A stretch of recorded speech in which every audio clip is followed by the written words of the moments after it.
Hi there. Here's my solution to question 3.47, predicting the stock market.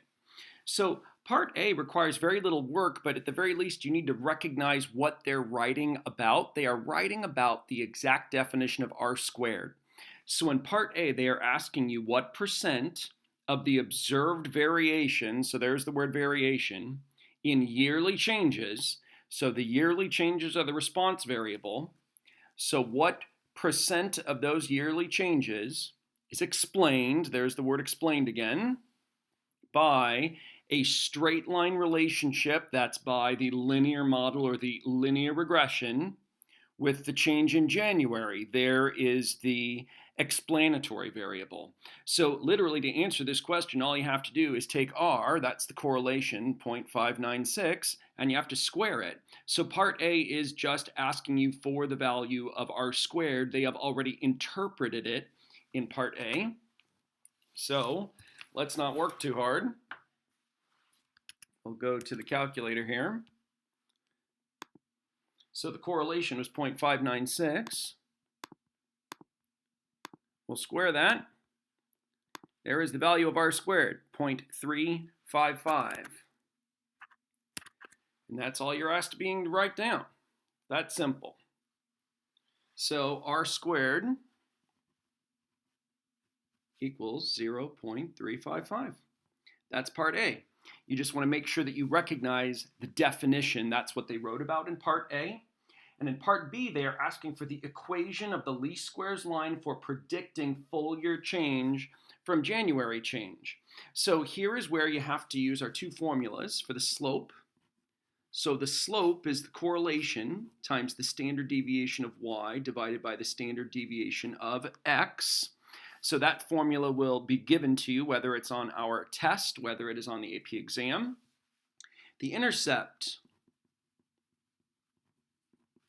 that can be found by taking the mean of the response variable y and subtracting the slope times the mean of the explanatory variable x. So in order to do this calculation, it's simply a matter of plugging in those values. So the correlation was 0.596. The standard deviation of the response variable is 15.35. So we'll leave it in percentage terms. The standard deviation of the explanatory variable is 5.36. So it's just a matter of putting that into the calculator and finding our estimated slope. So 0.596 is the correlation times the standard deviation of y, 15.35, divided by the standard deviation of the x, 5.36. And there we go. So 1.71 is our approximate slope. So that's about 1.71. And you have to do that one first because you have to use that in order to calculate the intercept. So we need to take our average of y. So this is our average yearly change, which was 9.07%. And we're going to subtract the slope times the mean of x, the mean of the explanatory variable. That is the average of the January changes. That's 1.75. So again, we'll put that into the calculator. That will give us our estimated intercept.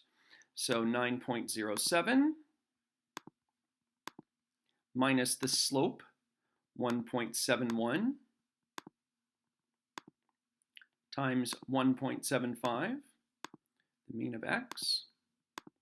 So there is our estimated slope, 6.08 we'll call it.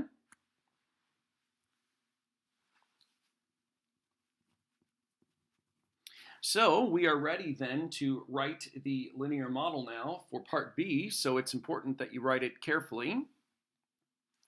So we have predictions for y, make sure you put the hat on it. Our intercept is 6.08.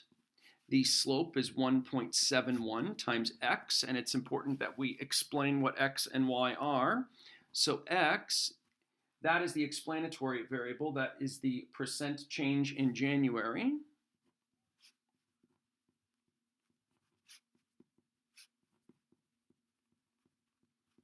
for these particular stock market returns.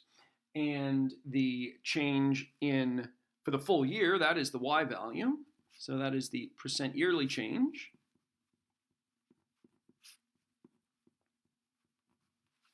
There you go. It would also be perfectly acceptable to write it this way. Instead of actually using X and Y in the equation, you could actually describe X and Y in the equation. So you could, for instance, write it as percent yearly change. Now I would offer that you need to indicate that it's estimated or predicted.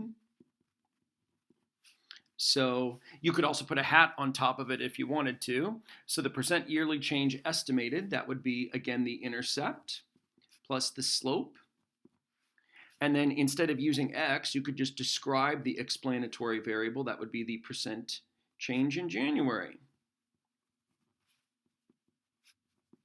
And perfectly acceptable to abbreviate. That would also be a perfectly good way to describe this model. And then the last part of the question, the mean January change is 1.75.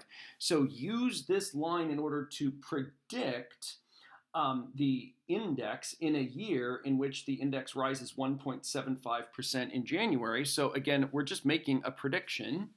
So our predicted Y value would be 6.08 plus 1.71 times the percent change in January, which we're given, which was 1.75.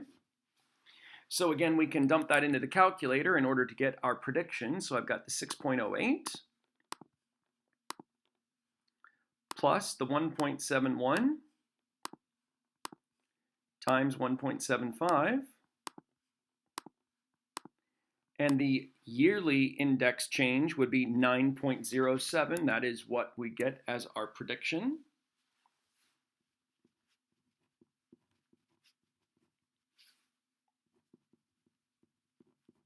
There we go.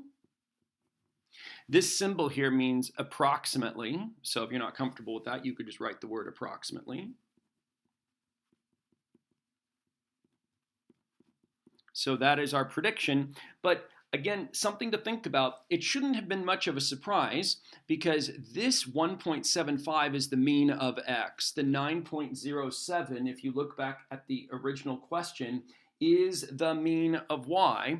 And the question, part C, implies why could you have known this without actually having done the calculation here? Well, the simple reason is because an ordered pair made with the mean of X and mean of Y.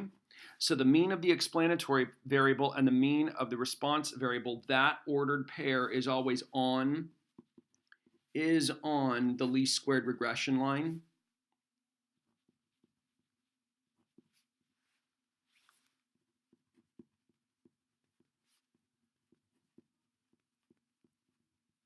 There you go.